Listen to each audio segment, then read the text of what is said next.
Tapat sa balita, yan ang aming anata. DZBB Super Radio 594. Laging naka-alerto, serbisyo, totoo. DZBB Kapuso nyo sa radyo. Walang kinikilingan, walang pinoprotektahan, serbisyong totoo lamang, walang iwanan.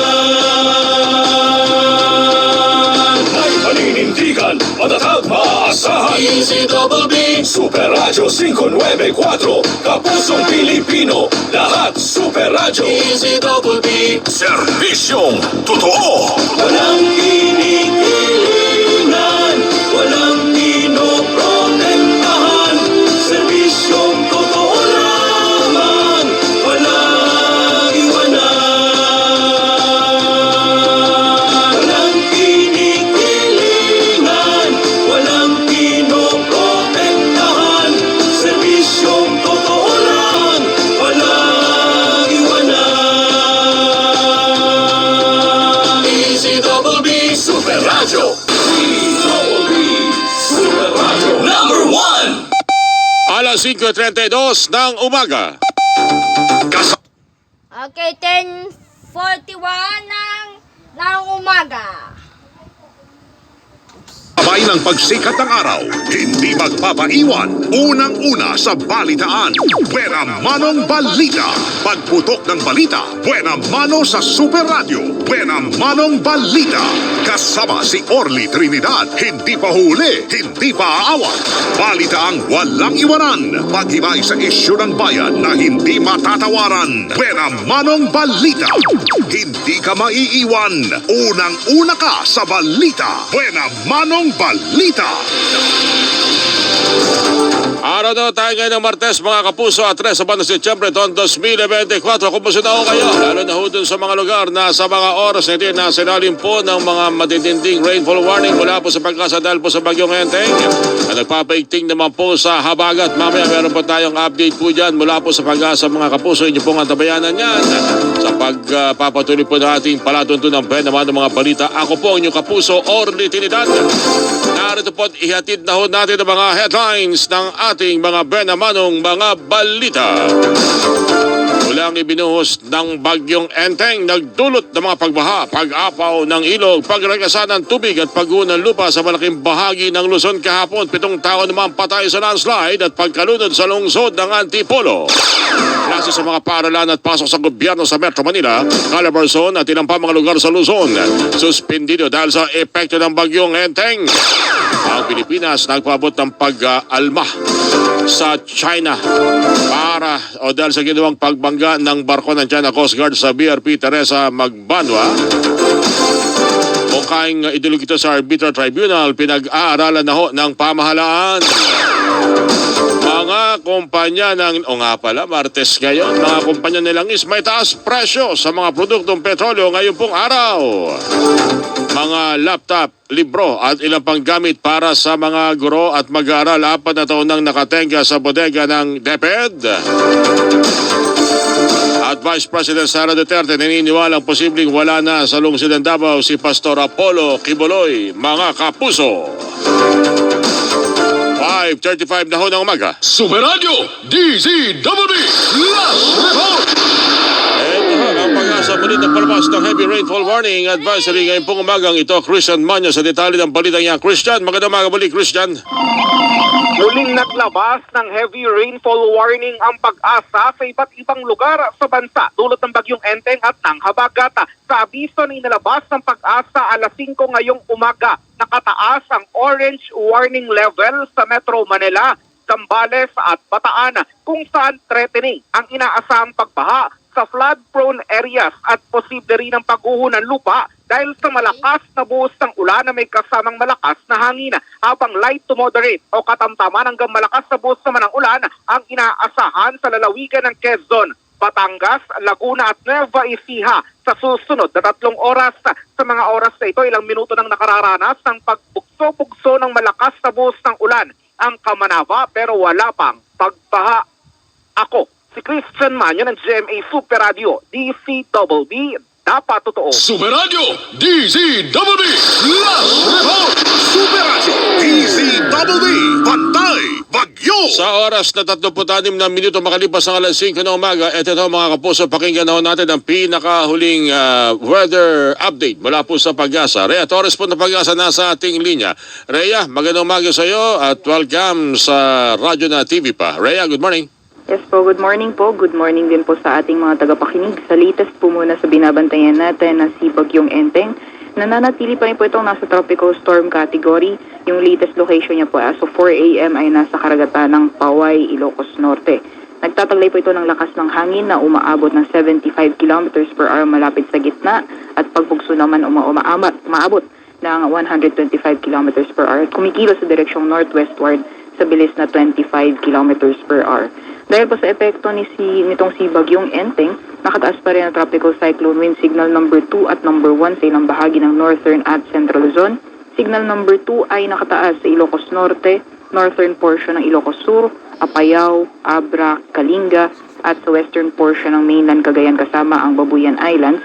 Samantalang signal number 1 naman ay nakataas sa nalalabing bahagi ng Ilocos Sur, northern portion ng La Union, Mountain Province, Ifugao, northern portion ng Benguet, Batanes at nalalaming bahagi ng mainland Cagayan at Babuyan Islands, Isabela, northern portion ng Nueva Vizcaya at northern portion ng Quirino. Sa mga nabanggit pong lugar na nakataas ang tropical cyclone wind signal number 2 at number 1 ay asahan pa rin po natin yung malalakas na bugso ng hangin na dala nitong si Bagyong Enteng.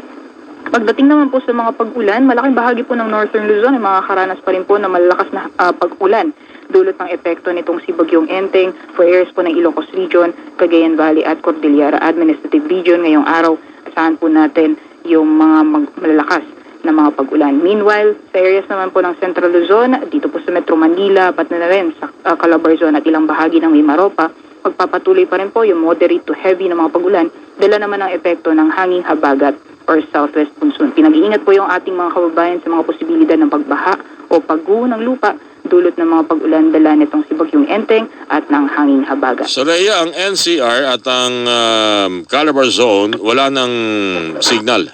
Yes po, tama po. Wala na po sila sa tropical cyclone wind signal.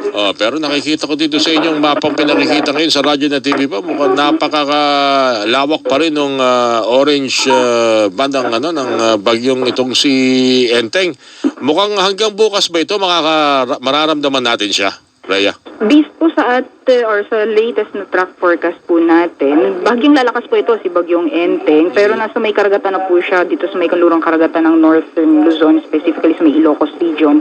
At tuloy-tuloy po siyang kikilos hanggang lumabas po ng PAR bukas po ng hapon. Habang tinatahak niya po yung West Philippine Sea, hahatakin pa rin po niya yung habagat. So hanggang matapos po yung linggo, possible by Friday or Thursday, ay magpapatuloy pa rin po yung mga pag-ulan, especially po dito sa may western sections ng Kasi Luzon. ito, pati sa kanyang likuran, meron ding mga kaulapan na color orange na mukhang may dala pa rin matinding ulan. Hahatak-hata niya, karay-karay niya habang papunta sa kaliwang bahagi ng mapa natin, Rhea. Yes po, tama po. So, magiging maulan po talaga yung panahon sa malaking bahagi po ng Luzon sa mga susunod na araw. Although possible improving na weather po yung conditions natin or improving weather conditions po tayo pagdating ng weekend. At least ang Visayas, Mindanao, medyo makaka-experience sila ng maliwalas na kalangitan, Rhea. Yes po, tama po.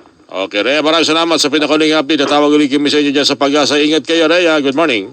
Salamat din po, ingat din po kayo. Maraming salamat si Rhea Torres po, weather specialist po na Pag-asa ang inyo pong napakinggan. Super Radio DZWB Bantay Bagyo. Sa ilap Okay, 10:48 ng umaga. po nating mga detalye po natin pwede naman ng mga balita. Ito, muli ulitin lamang natin ng mga lugar at ang Walang pasok sa natin sa Metro Manila. Sa Taguig pa, wala pa na uulan dito. 10:49 ng umaga. mga walang pasok at sa eskwelahan, paaralan at sa trabaho sa sa araw na ito. Maraming lugar po sa bansa ang suspendido ang klase dahil sa epekto po ng bagyong Enteng at bati po sa kautusan ng Malacanang walang pasok sa mga pampubliko at pribadong paaralan sa lahat po ng antas sa buong Metro Manila, National Capital Region at ang Calabar Zone, Cavite, Laguna, Batangas, Rizal at Quezon. Suspendido ang trabaho sa gobyerno sa dalawang nabanggit na rehiyon at ang ilang lugar pa na nagsuspindi rin po ng klase ngayong araw ay narito lahat po ng antas, public and private sa Apari, Pangasinan, Santiago City sa Isabela, Dagupan City, Apayao, La Trinidad, Benguet, Nueva Ecija, ang Tarlac Province, Aurora Province, Quirino Province, Balagtas, Baliwag City, Bulacan, Bustos, Kalumpit, Agonoy, May Kawayan City, Obando, Paumbong, Plaridel, San Ildefonso, San Rafael at Santa Maria sa Bulacan. Parang ang daming bahay nito sa Bulacan. Samantalang din po sa Botolan, San Narciso, Santa Cruz at Iba sa Zambales, ang lalawigan ng Camarines Sur, ang Naga City, Mamburao at Santa Cruz Occidental, Mindoro, mga kapuso.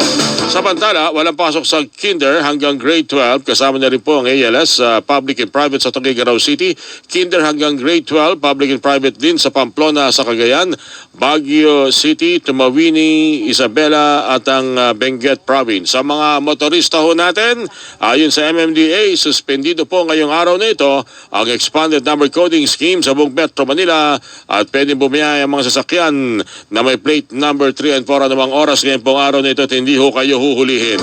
Magbabalik ho tayo sa lampahong naman ng mga balita ngayong pong araw na ito ng Martes, September 3, 2024 sa ating pong pagbabalik. 5:42 na ho ng umaga. Okay, 10:51 ng umaga. Bye-bye, bye-bye.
Paalisin niyo na ako dito. Gusto ko lang umalis dito. Ano ba?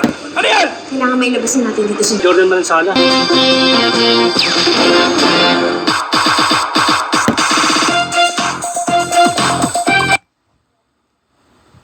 Wi-Fi!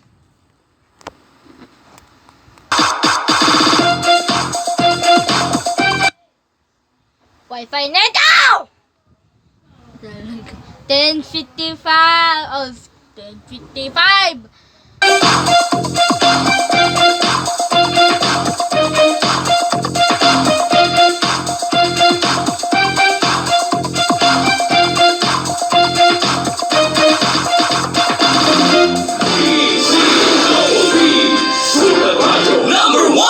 Buena Manong Balita. 16 na minuto ho bago mag-alas 6 na umaga. Pakinggan na natin sa pagkakataong ito ang report mula po sa ating mga Super Radio reporter. Pero mga kapuso, i-follow ho ang aming social media accounts. Hanapin ang Super Radio DCWB sa Facebook, sa X na dati yung Twitter at sa TikTok. Hanapin din po ang Super Radio DCWB sa YouTube at huwag kalimutang mag-subscribe mga kapuso. Magandang umaga sa mga nakatutok kayo na pa sa ating pong Facebook Live. Sila Neil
sa Super Radio DZBB. Okay kayo dyan. Ayos ba tayo dyan? Good morning! Oras po natin mga kapusoan! 10:56 ng hapon! Ano pa lang yun. Punta tayo sa 1 hour. Ito. What the fuck it? Pa rin po yung mga quarrying dyan. Yan, katulad na that finding talaga naman po ay cancelled flood pa rin po. Pero paputo na po, makalipas. Nandiyan pa po habagat, may mga habahat, ulam pa rin. Isang minuto na po, makalipas ang ikapito ng umaga. DZBB.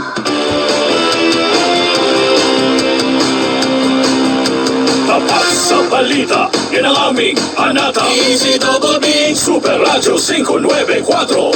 Laging naka-alerto, serbisyo, totoo. DZBB Kapuso nyo sa radyo. Walang kinikilingan, walang kontentahan, serbisyong totoo lamang, walang iwanan. Walang kinikilingan, walang pinoprotektahan, serbisyong totoo lamang, walang iwanan. DZBB Super Radio.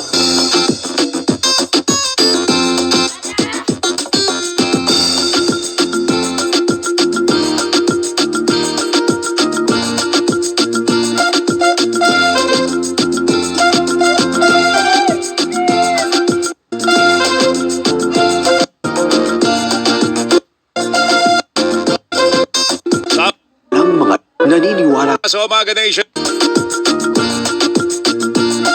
Sabay, Super Balita sa Umaga Nationwide. Sabay. dito sa GMA, naniniwala kami na ang nagbabalita dapat walang kinikilingan, walang mga interes 10:59 ng umaga! na pinoprotektahan, walang pinapangalagaan, kundi kapakanan ng sambayanan at katotohanan. Balitang walang bahid, walang labis, walang kulay. Serbisyong totoo lang. Oras, 4 na minuto, makalipas sa 7:00. Handog sa inyo ng Super Radio DZBB at lahat ng Super Radio sa Luzon, Visayas at Mindanao. Live ngayong umaga. Ito ang Super Balita sa Umaga Nationwide. Nag-uulat live mula sa Super Radio DZBB. Narito Okay, 11 na! sila Joel Reyes-Abel at Melo Del Prado. Martes po ngayon, ika-3 sa buwan ng Setyembre, taong 2024. Sa ating mga headlines, babala ng bagyo nakataas sa maraming lugar sa Hilagang Luzon. Pasok po sa paaralan sa Metro Manila at iba pang mga lugar sa bansa. Suspendido ngayong araw, dulot po na epekto ng bagyong Enteng. Mga lugar sa bansa Hilagang Luzon. Pasok po sa paaralan sa Metro Manila at iba pang mga lugar sa bansa.